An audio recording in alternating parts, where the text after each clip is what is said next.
Perjalanan aku di Banda Neira masih terus berlanjut di episode 3, dan banyak hal menarik kutemukan di 2 episode sebelumnya.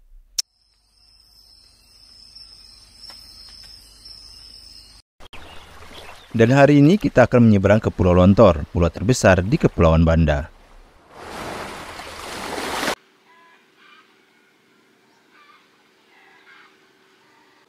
Pagi di hari kedua Banda Neira.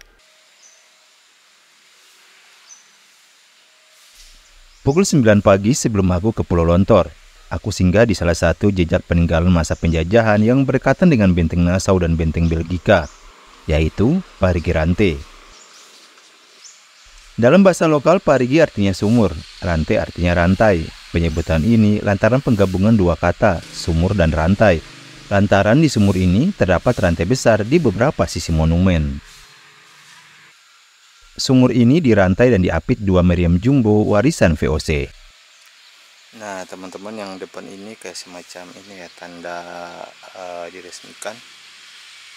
Diresmikan oleh pejabat Gubernur Maluku S.H. Sarundayang, Banda Neira 27 April 2003, 10 tahun yang lalu, 20 tahun yang lalu teman-teman. 20 tahun yang lalu teman-teman.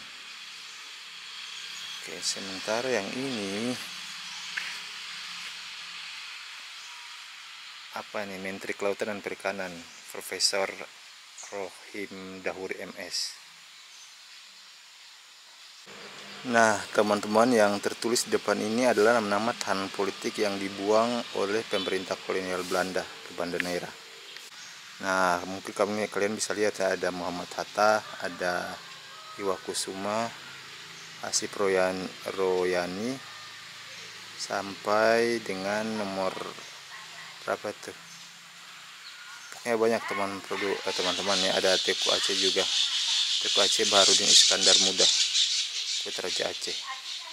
Nah teman-teman, sementara yang ini tuh apa ya, kayak mungkin rakyat pribumi yang jadi korban teman-teman.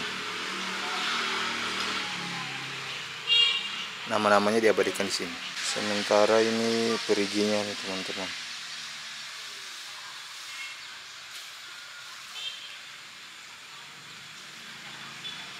Nah teman-teman, di belakang ini adalah salah satu sumur saksi sejarah. Katanya beberapa dulu yang melawan penjajah, para masyarakat asli di sini tuh ada beberapa orang tuh yang dibuang ke dalam sumur sini. Sumur kalau bahasa daerah itu namanya parigi teman-teman, bahasa daerah lokal di sini ya, termasuk Ambon juga.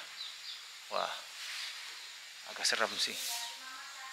Di lokasi ini terukir nama-nama orang kaya yang dibantai VOC pada 8 Mei 1621. Orang kaya adalah sebutan bagi orang berpengaruh di Banda Neira masa lalu. Mereka dibantai dan tubuhnya dimutilasi para ronin Jepang yang disewa VOC. Lantas, potongan kepalanya diletakkan di atas tiang pancang yang dipertontonkan kepada rakyat Banda Neira. Potongan tubuh 44 orang kaya ini ditanam di sebuah sumur di samping Benteng Nassau. Setelah 3 bulan, barulah keluarga korban mengevakuasi potongan tubuh jenazah, lantas memandikannya di sumur yang saat ini diabadikan sebagai bagian dari monumen Parigi Rante. Nanti setelah dari sini kita akan ke Pulau Lontor, kita nanti ke Benteng Hollandia. Mudah-mudahan seru ke sana, dan kita mesti nyebrang menggunakan kendaraan laut teman-teman. Akhirnya aku memutuskan ke Pulau Lontor saat matahari terik. Aku berada di pelabuhan tradisional Banda Neira sekitar pukul 10 pagi. Untuk menjangkau pelabuhan ini, kita harus melewati pasar utama Banda Neira. Pelabuhan ini merupakan pelabuhan pusat yang menghubungkan pulau-pulau di sekitar. Dan inilah transportasi yang bakal ku naiki. Nah teman-teman, ini adalah ruangan di dalam. Paling 10 orang bisa nih teman-teman. Nah teman-teman, ini kita mau perjalanan ke Lontor. Kita mau ke Benteng Hollandia. Dan kita naik motor laut ini cuman bertiga, satu sama ibu, 2 sama si pemiliknya. Mudah-mudahan perjalanan lancar. Kita nanti update lagi perjalanan ini sampai ke sana.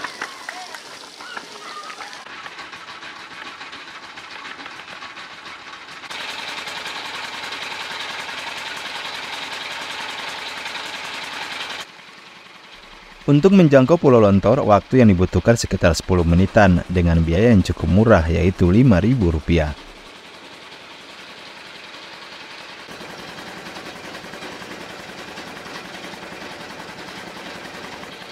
Dalam perjalanan ini, kita akan menyusuri tepi Gunung Api Banda.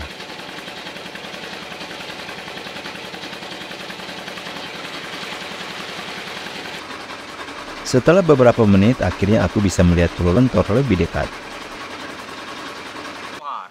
Langit lumayan mendung saat kami tiba di Pelabuhan Lontor.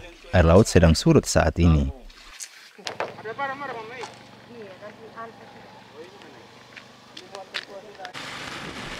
Aku memutuskan menggunakan jasa ojek di pelabuhan untuk berkeliling desa Lontor. Aku memilih menggunakan jasa ojek agar bisa efisien waktu, sebab ada 3 destinasi yang bakal aku kunjungi hari ini. Untuk jasa berkeliling, kamu harus menyiapkan uang Rp50.000. Dengan ojek ini, kamu juga nanti bakal diantar sampai ke pelabuhan lagi setelah berkeliling. Desa Lontor sendiri merupakan desa wisata di Pulau Lontor, lantaran terdapat beberapa tempat sejarah kolonial di sini. Pulau Lontor merupakan pulau terbesar di Kepulauan Banda, sehingga pulau ini disebut juga dengan Banda Besar. Sementara itu, Desa Lontor merupakan desa paling ujung dari pulau ini.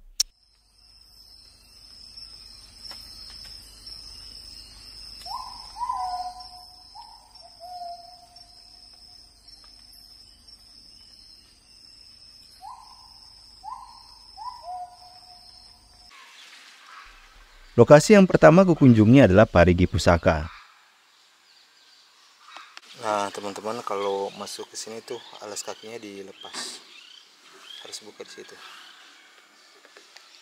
Parigi ini adalah sumber air warga sekitar. Di sumur ini setiap 10 tahun sekali akan diadakan budaya cuci parigi. Orang-orang juga menyebut tradisi ini dengan Rifa Ewar. Beberapa atraksi khas Maluku seperti cakalele juga turut ditampilkan dalam budaya ini. Teman-teman, ini pohon pala.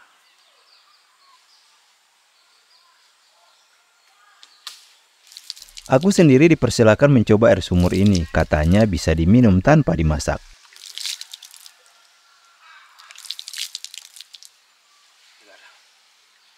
Oke, mantap. Sudah abang. Pukul 11 aku melanjutkan perjalanan di Pulau Lontor.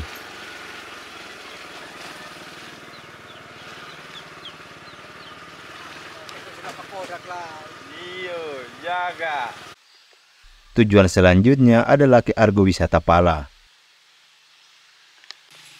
Bau khas pala langsung terasa di hidung saat kita melewati jalan masuk yang ditumbuhi pohon-pohon kenari yang sengaja ditanam berdampingan.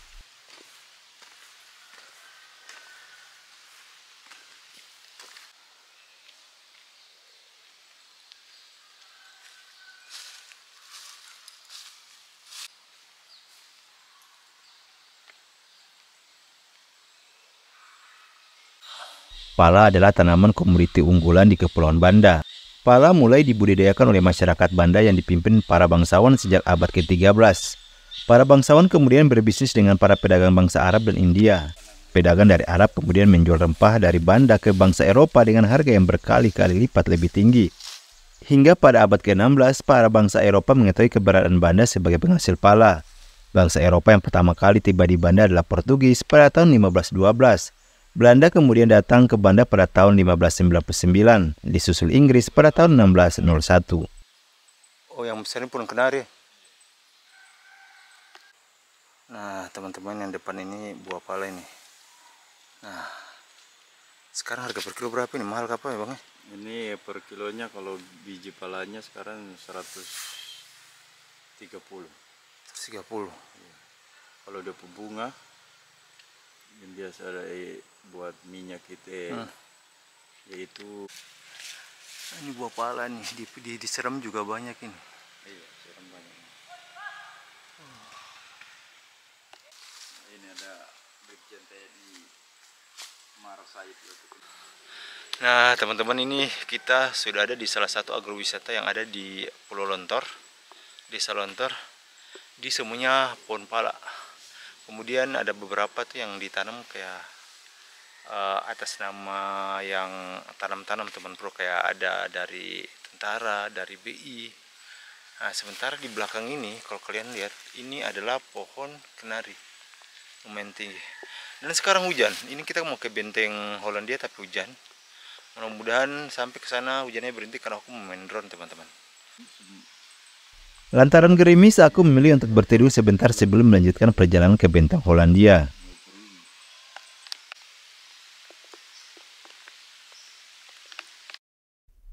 Sekitar pukul 11:30, ketika cuaca sudah membaik, aku melanjutkan perjalanan ke benteng Hollandia.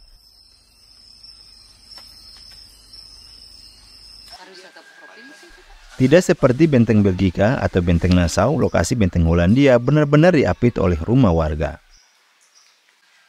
Benteng Hollandia dibangun pada tahun 1642 berhadapan dengan rumah Gubernur Jenderal VOC atau Istana Mini di Banda Neira. Awalnya benteng ini bernama Fort Lontor. Kemudian nama ini diubah oleh Peter Vlak menjadi Fort Hollandia.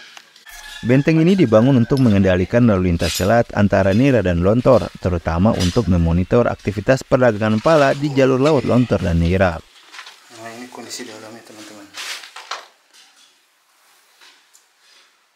Ada banyak tulisan semacam vandalisme. Aku pikirnya benteng ini ada ruangannya besar, pada cuma segini, teman-teman. Oke.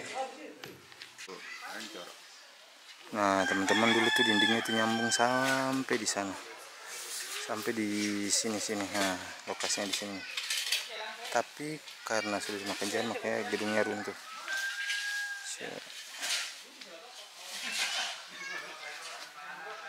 Teman-teman, kalau dekat sini itu ada pohon mangga. Nah, kita coba makan mangganya. Ini mangganya kayak gini, teman-teman. Nah, teman-teman, ini buah mangga yang ada dekat benteng Hollandia. Kita coba rasanya kayak apa nih. Disuruh makan sama abang ini nih. Kita coba.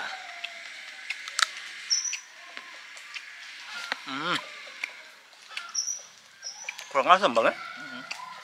Belum terlalu asam. Tapi besarnya begini juga.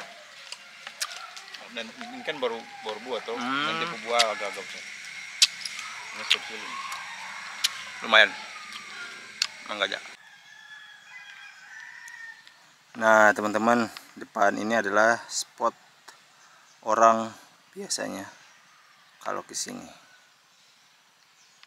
Aku sendiri mengambil footage ini untuk Instagram lantaran view-nya sangat indah dan jadi favorit orang-orang saat ke benteng Hollandia. Bahkan mengambil gambar di sini sangat wajib bagi traveler. Sayang saat ke sini air surut sehingga warna biru dan hijau laut tidak begitu kelihatan.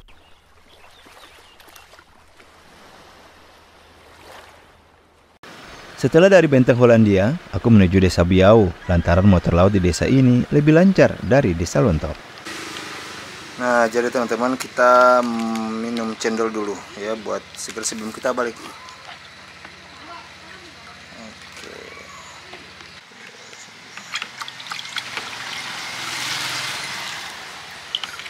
Air kelapa muda kah? Air santan. Air santan, ya siap. Ini mau pakai es. Oke, teman-teman, kita minum dulu. Aus cuy.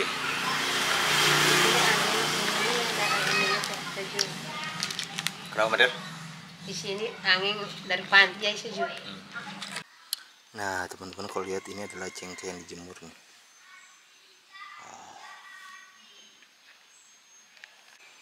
Tujuan aku berikutnya adalah dermaga Biau untuk kembali ke Neira.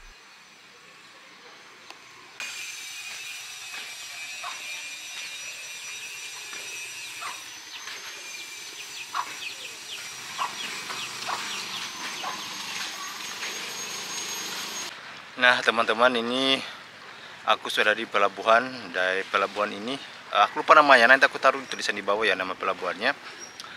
Mau balik ke Neira, teman-teman, mau istirahat sebentar dan beli logistik karena sebentar jam 3 nanti kita akan naik gunung. Ini untuk pertama kalinya aku naik gunung api ini, teman-teman.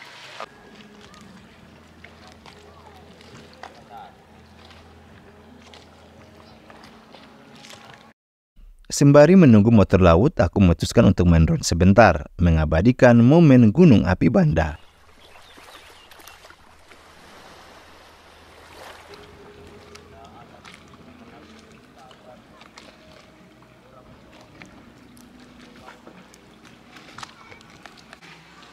Biasanya, setiap motor laut di sini memiliki giliran dalam mengatur penumpang ke Banda Neira.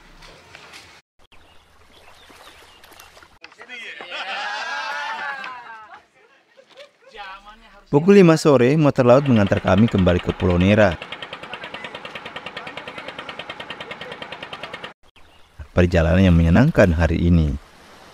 Aku harus kembali beristirahat, sebab nanti malam kami akan mendaki ke Gunung Api Banda, salah satu destinasi yang sangat ingin kukunjungi di Banda Neira. Selanjutnya di episode 4.